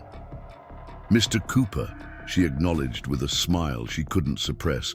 "I confess I didn't expect to see you at that meeting," he said, falling into step beside her as she walked toward the stage office. "Blackwood seemed quite determined about your departure." "Mr. Blackwood made arrangements based on his assumptions about my character and desires," Sarah replied. "He failed to consult me on whether those arrangements aligned with my own plans." James's laugh was genuine, his admiration unconcealed. "Remarkable. He must be furious." "He doesn't know yet," Sarah admitted, "though I imagine word will reach him quickly enough." They reached the stage office, where Sarah identified her trunks to the attendant, explaining they would not be traveling to Helena after all. As the man carried them to a storage area, she turned back to James. "Thank you for your support with the council," she said sincerely. "I suspect without your advocacy, they might have found my situation too unconventional." The council needed a qualified librarian more than they needed to maintain outdated social conventions, James replied, with a shrug. "I merely pointed out the obvious. Nevertheless, I appreciate it." She hesitated, then asked, "Why did you join the town council? Mrs. Winters mentioned you only agreed recently." A shadow crossed his expression. "My father valued education above almost everything. He believed it was the key to progress, to building a better society than the one he knew. When I saw the library faltering, I felt obligated to help, despite my complicated relationship with town leadership." The simple explanation revealed more about James Cooper's character than a dozen longer conversations might have. Here was a man guided by principles rather than social convenience or personal advantage. "Your father would be proud, I think," Sarah said softly. Something in James's expression opened at her words, vulnerability briefly visible before he composed himself. "I hope so." He glanced toward the town hall. "The council meeting will continue for some time. May I walk you to Mrs. Henderson's? Her boarding house is just past the church." "Thank you. That would be most helpful," Sarah accepted. As they walked side by side down Pine Ridge's main street, Sarah was acutely aware of the curious glances they attracted. The rejected bride of Edward Blackwood strolling companionably with his known rival would fuel gossip for weeks. "People are watching us," she observed quietly. "People always watch in small towns," James replied, unconcerned. "It's their primary entertainment. It might make my position here more difficult if I'm immediately associated with you, given your history with Mr. Blackwood." James slowed his pace, looking at her with sudden seriousness. "Miss Mitchell, Sarah, if my company compromises your standing in the community, I'll understand your need to maintain distance." The offer touched her deeply. His willingness to prioritize her security over his own inclinations spoke volumes. "I appreciate your consideration," she said carefully, "but I won't build a life here based on others' expectations or judgments. I value honesty and integrity over social convenience. Qualities you seem to embody, Mr. Cooper." His expression warmed at her words. "James, please, and I'm grateful for your perspective. Too few share it." They had reached Mrs. Henderson's boarding house, a neat two-story building with lace curtains and a well-tended garden. Before they could approach the door, it opened to reveal a plump, pleasant-faced woman in her 60s. "Mr. Cooper," she called, wiping her hands on her apron. "Mayor Thompson just sent word you'd be bringing our new librarian." Her keen eyes assessed Sarah with undisguised curiosity.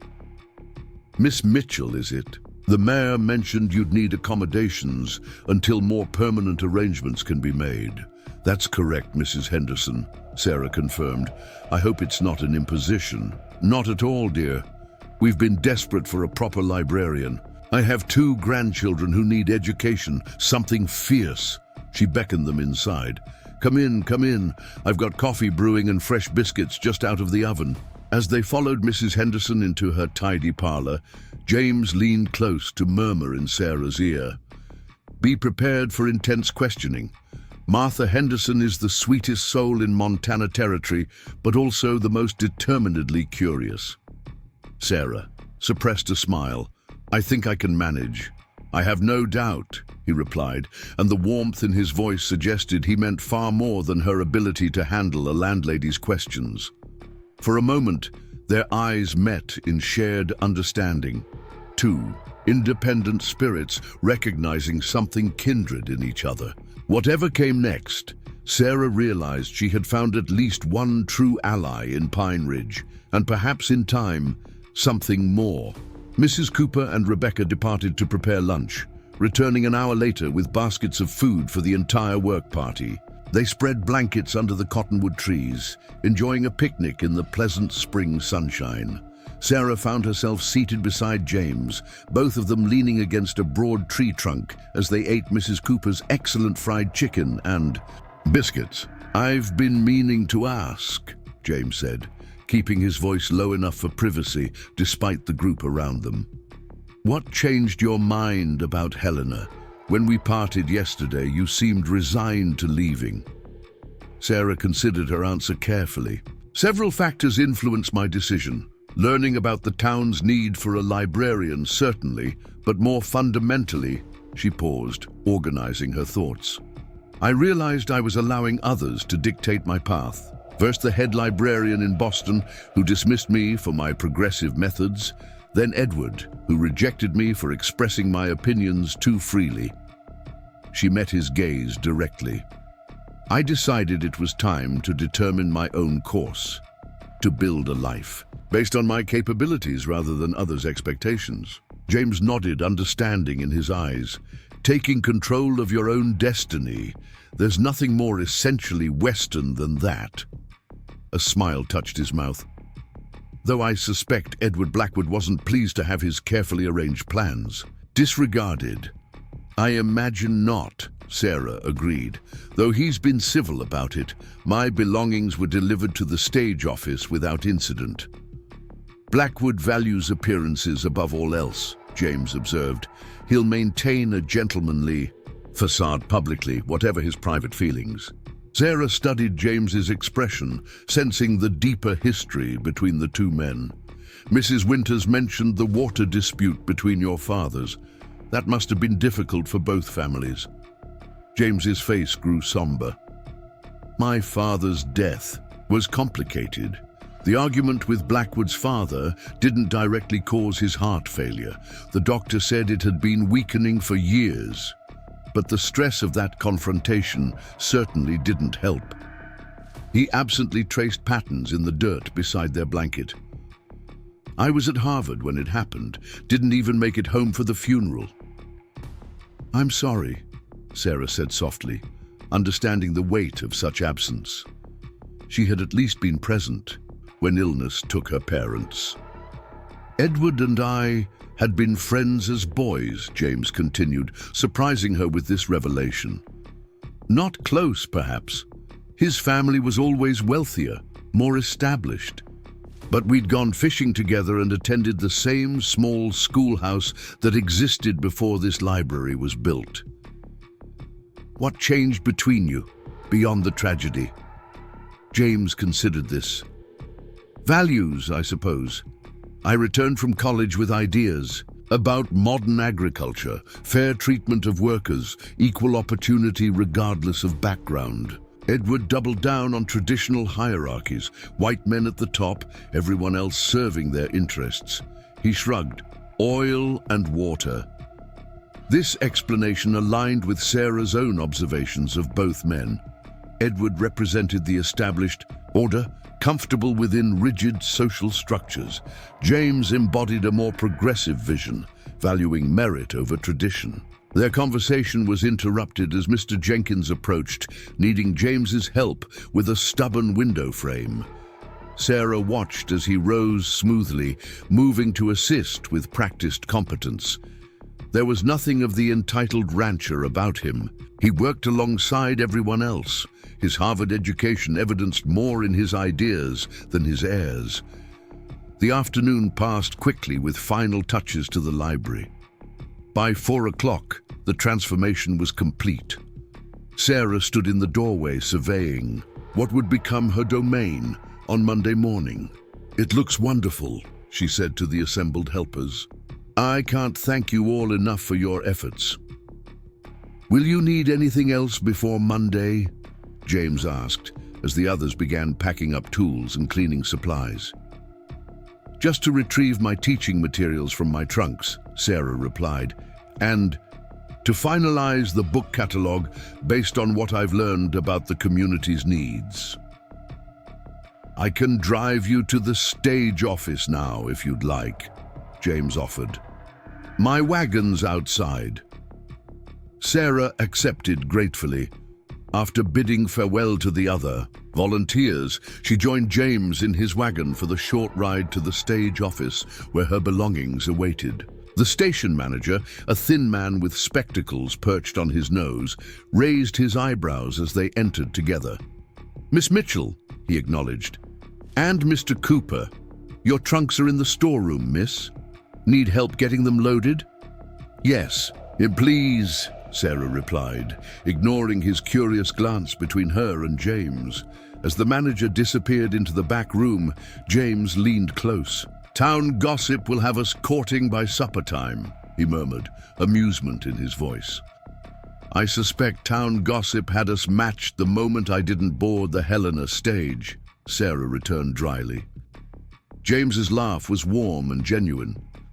True enough. Small towns excel at connecting dots that don't necessarily exist. Does that concern you? She asked, curious about his perspective. He considered her question seriously. I've learned to be selective about which opinions matter to me.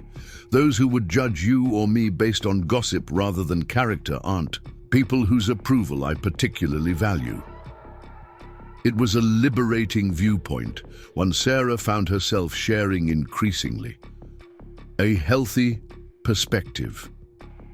Their conversation paused as the manager returned with the first of her trunks, which James helped load into his wagon. Once her belongings were secured, they headed toward Mrs. Henderson's boarding house. I've been thinking about your book collection at the library, James said as they drove. It's sadly lacking in several areas, particularly natural sciences and contemporary literature. I noticed that as well, Sarah agreed. The mathematics texts are woefully outdated too. I have duplicates of several scientific volumes, Darwin, Huxley, Gray's botanical works, also some Dickens, Eliot, and Thoreau. You'd be welcome to them for your library. Sarah glanced at him, surprised by the offer and the caliber of reading. Material. That's extraordinarily generous. Are you certain you can spare them? My father believed in building libraries, James replied with a small smile. I've continued the tradition. My collection would benefit more readers in the library than gathering dust on my shelves. As they approached Mrs. Henderson's, Sarah spotted a familiar figure on the porch. Edward Blackwood, dressed formally as always, his expression tightening as he recognized James's wagon. It seems Mr. Blackwood has returned to speak with you after all, James observed quietly. Sarah straightened her shoulders, mentally preparing for the confrontation. So it seems. Would you prefer I leave you to speak with him privately? No, Sarah decided after a moment's consideration. There's nothing between Mr. Blackwood and me that requires privacy. You've kindly helped with my trunks. It would be illogical for you to leave before they're unloaded. A flicker of admiration crossed James's face at her practical approach. He helped her down from the wagon, then turned to address Edward with civil neutrality. Blackwood. Cooper, Edward replied stiffly, his gaze shifting between them before settling on Sarah. Miss Mitchell, I had hoped to speak with you privately, he added pointedly. Mr. Cooper has been kind enough to transport my belongings from the stage office, Sarah explained. Perhaps you could help us unload them, and then we can speak on the porch. Edward clearly hadn't expected to be pressed into manual labor, but refusing would appear ungentlemanly. With visible reluctance, he descended the porch steps to assist. The tension between the two men was palpable as they worked, though both maintained outward civility. When the trunks were safely inside Mrs. Henderson's parlor, James tipped his hat politely. Miss Mitchell, I'll bring those books by the library tomorrow if that's convenient. Perfectly convenient, thank you, Sarah replied warmly, and thank you again for all your assistance today. After James departed, Sarah turned to Edward, gesturing toward the porch chairs. Shall we? Once seated, Edward wasted no time addressing the situation. I understand you've accepted the librarian position here, he began, his tone carefully controlled, despite our agreement regarding Helena. Your arrangement, Mr. Blackwood, Sarah corrected gently.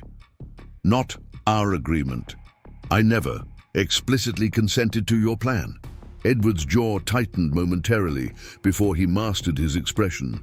Nevertheless, I provided funds for your relocation to Helena, funds you accepted. Yes, Sarah acknowledged. $200, far more than necessary for a simple journey. I interpreted the excess as compensation for the inconvenience of our failed arrangement, not as payment for following your specific instructions. A flush crept up Edward's neck. That was not my intention. Then I misunderstood, Sarah replied calmly. I'm happy to return the funds, of course. That won't be necessary, Edward said stiffly. I'm not so petty as to demand their return. An awkward silence fell between them. Sarah waited, sensing Edward had more to say, but was struggling to articulate it. Your association with James Cooper is unwise, he finally stated. The man holds radical views that make him an outsider in this community. Aligning yourself with him could compromise your position as librarian. Mr. Cooper has been extraordinarily helpful in preparing the library, Sarah replied, keeping her tone neutral. He sits on the town council and clearly values education highly. I see no reason to reject his assistance based on personal rivalries I have no part in.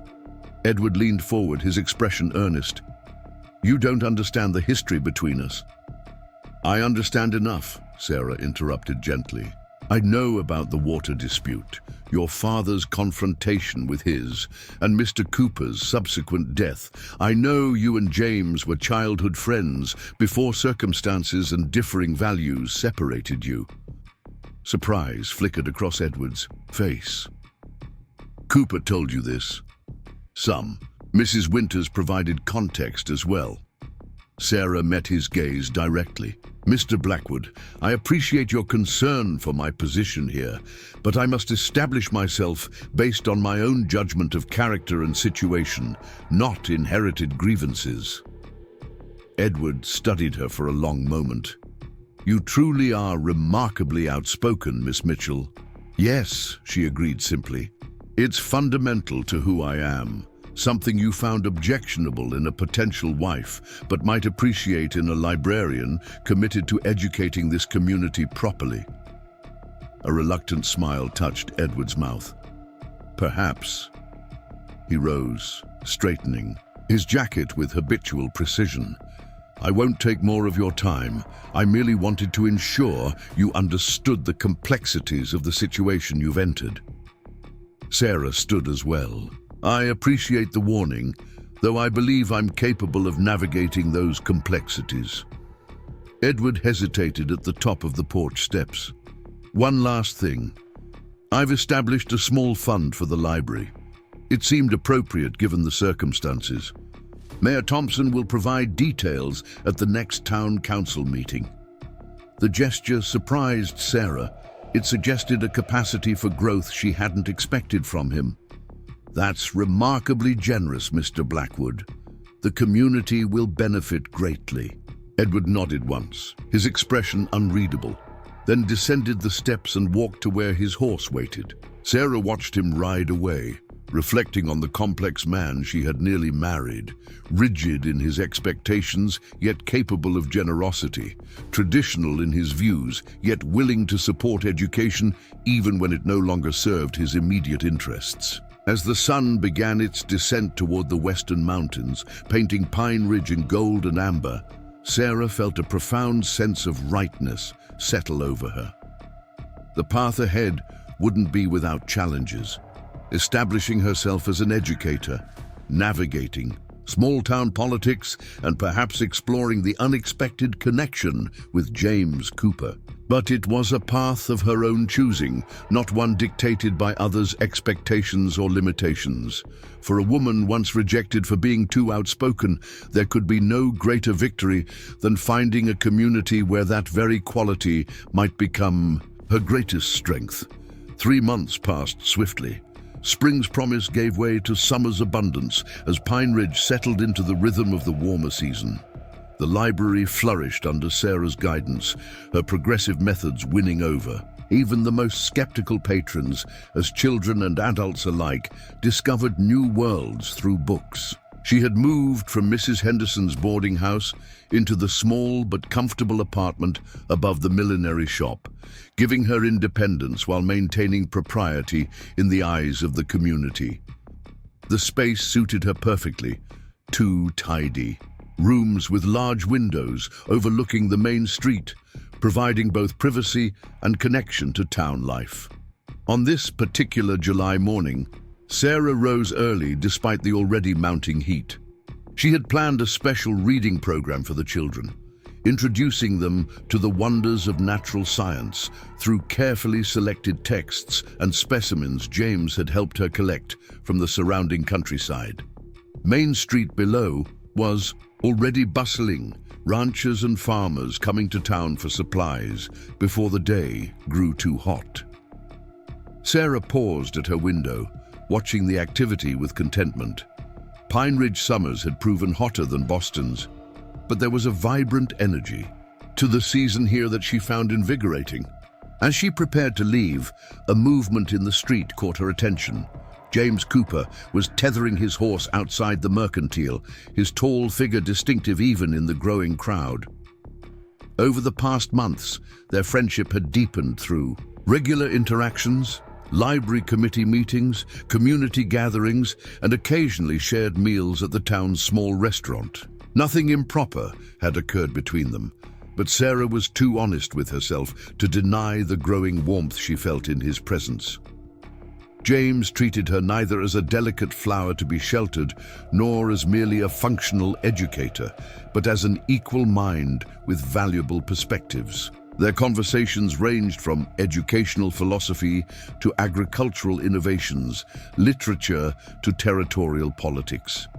In him, she had found that rarest of gifts, a man who valued her intellect as much as her company. Impulsively, Sarah opened her window and called down, "Good morning, Mr. Cooper." James looked up, surprise giving way to a genuine smile that crinkled the corners of his eyes. "Miss Mitchell, you're abroad early today. Special program for the children," she explained. "Natural science demonstrations." "Ah, of course." He glanced toward the library, then back at her. "I was about to have breakfast at Mrs. Brown's cafe. Would you care to join me before your preparations?"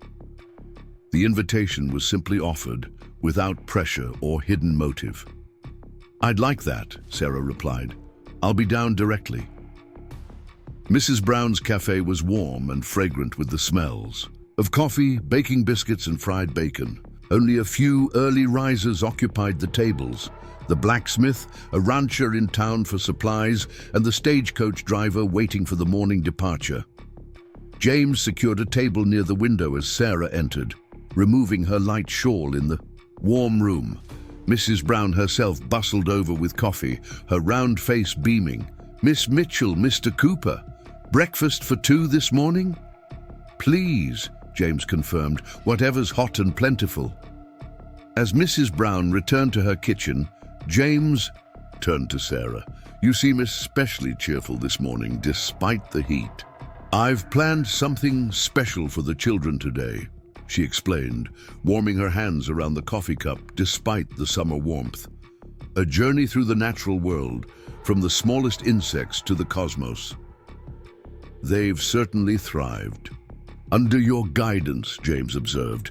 "Even my ranch hands with children mention the difference they've seen. Young Timothy Miller is reading to his father every evening now, a complete reversal from a boy who used to hide his books under the barn floorboards." Sarah smiled, pleased by this report. "Timothy has extraordinary potential. All he needed was encouragement rather than criticism of his reading difficulties." Their breakfast arrived, generous plates of eggs, bacon, biscuits, and gravy. As they ate, conversation flowed easily between them, touching on the upcoming Independence Day celebrations, the unusually productive summer gardens, and the autumn cattle drive James was already planning. "I've ordered new breeding stock from back east," he explained, enthusiasm lighting his features. "Hardy animals that should thrive even in our harshest winters. If successful, it could transform ranching operations throughout the territory." "Always the innovator," Sarah remarked with affectionate teasing. "What does Edward think of your experimental husbandry?" James's expression turned wry. Blackwood maintains that traditional methods have served well enough for generations. Why risk change when the old ways are proven? The eternal debate between you two, Sarah noted, tradition versus progress. In the months since her arrival, Edward had maintained civil but distant relations with Sarah. They encountered each other at town functions and church services, exchanging polite greetings, but little more. His library fund had proven generous, providing books and supplies that might otherwise have been beyond the town's budget, though he rarely inquired directly about its impact. "Speaking of Blackwood," James said, interrupting her thoughts, "have you heard he's engaged?" Sarah's eyebrows rose in surprise. "No, to whom?" "Catherine Harrington, a banker's daughter from Helena, very proper, very traditional, and reportedly comes with a substantial dowry." James studied her reaction carefully. "Does that trouble you?" "Not in the least," Sarah replied honestly. "I'm pleased he's found someone more suited to his expectations." "When is the wedding?" "Autumn, from what I hear. A grand affair in Helena, naturally." Sarah nodded, genuinely happy that Edward had found a match more aligned with his values. Their brief courtship felt like a lifetime ago now, a detour that had ultimately led her to where she truly belonged. After breakfast, James walked her to the library, carrying a small package he'd retrieved from his saddlebags. "My contribution to your science program," he explained, handing it to her at the library steps. Inside the package, Sarah found a beautiful magnifying glass with a polished walnut handle. "This is perfect," she said, touched by his thoughtfulness. "The children will be fascinated." "I'll see you at the town council meeting tomorrow evening?" "Of course. I have several proposals for expanding our collection." They parted companionably, James returning to his errands in town, while Sarah prepared the library for the day's activities. She arranged natural specimens, leaves, rocks, dried flowers, and insect specimens in glass cases at various stations around the room, positioning books relevant to each subject alongside them. The morning passed in a blur of activity, children moving excitedly from station to station, examining specimens through the magnifying glass, reading passages from scientific texts, and recording observations in journals Sarah had prepared for them. Parents who had accompanied younger children found themselves equally engaged, many expressing surprise at their own interest in subjects they'd never considered before. As the last child departed, calling cheerful thanks over her shoulder, Sarah began tidying the room with a satisfied heart. A knock at the door interrupted her work. Looking up, she was surprised to see Mayor Thompson standing awkwardly in the doorway, his hat in his hands.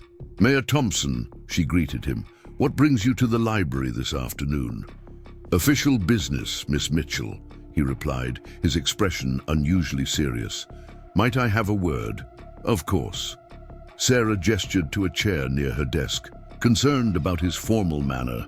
"Is something wrong?" The mayor settled his substantial frame into the child-sized chair with visible discomfort, both physical and emotional. "Not wrong precisely, but potentially complicated."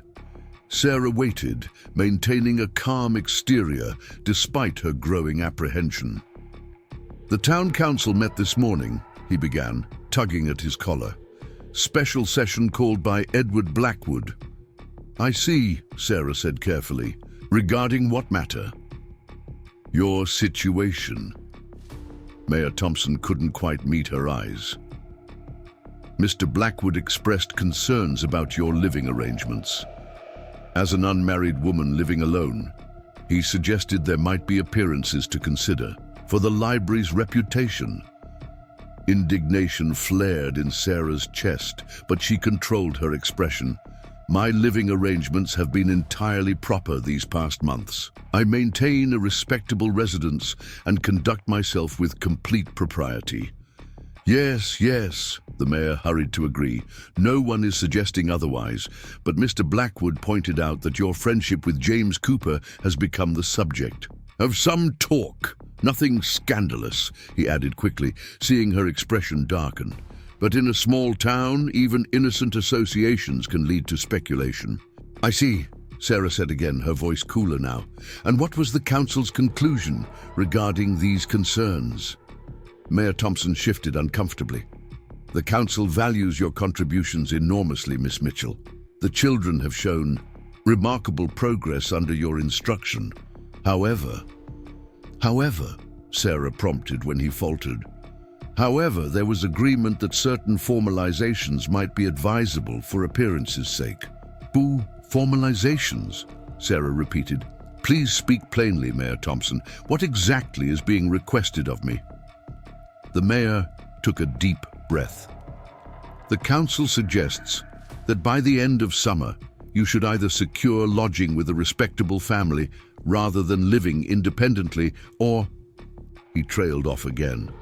Or, Sarah pressed, suspecting what was coming. Or formalize your relationship with Mr. Cooper, if that is your preference. Mayor Thompson finally met her gaze. In plain terms, Miss Mitchell, the council believes you should either live under the supervision of a family or marry for the library's sake. Oh, there it was, the ultimatum lurking beneath the surface. Sarah felt a surge of the same indignation that had cost her her position in Boston. Once again, her professional capabilities were being tied to her personal choices rather than her merit as an educator. I see, she said for the third time, but with a deliberate calmness that made the mayor fidget further.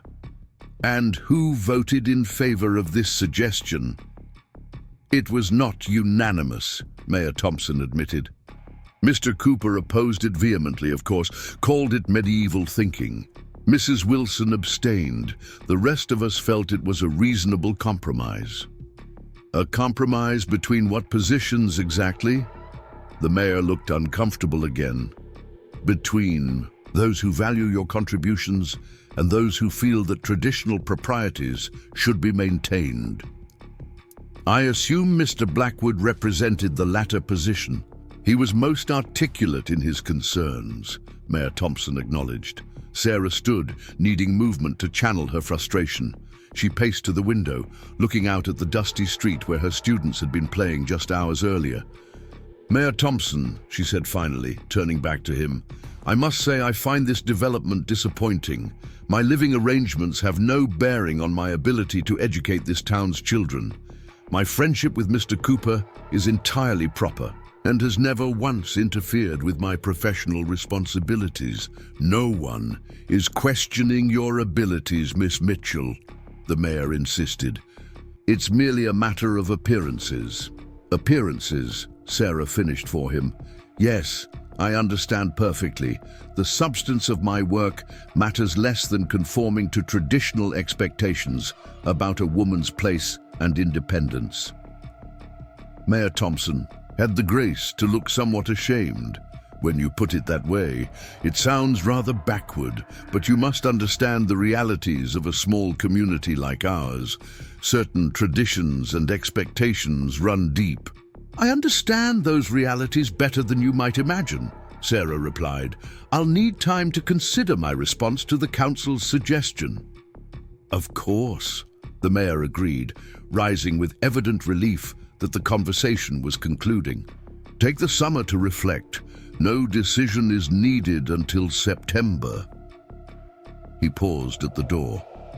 For what it's worth, Miss Mitchell, I personally hope you'll find a way to remain with us. The library has never been in better hands. After he departed, Sarah sank into her chair, emotions warring within her, anger at the unfairness of the ultimatum, disappointment that the community she'd grown to love still held such regressive views, and something more complex when she considered the second option the council had offered, formalizing her relationship with James. They had grown close over these months. Certainly their shared values, mutual respect, and undeniable attraction had created a foundation that might indeed support something more formal, but marriage based not on their own timeline, but on the town's expectations. The thought rankled deeply. Up next, you've got two more standout stories right on your screen. If this one hit the mark, you won't want to pass these up. Just click and check them out.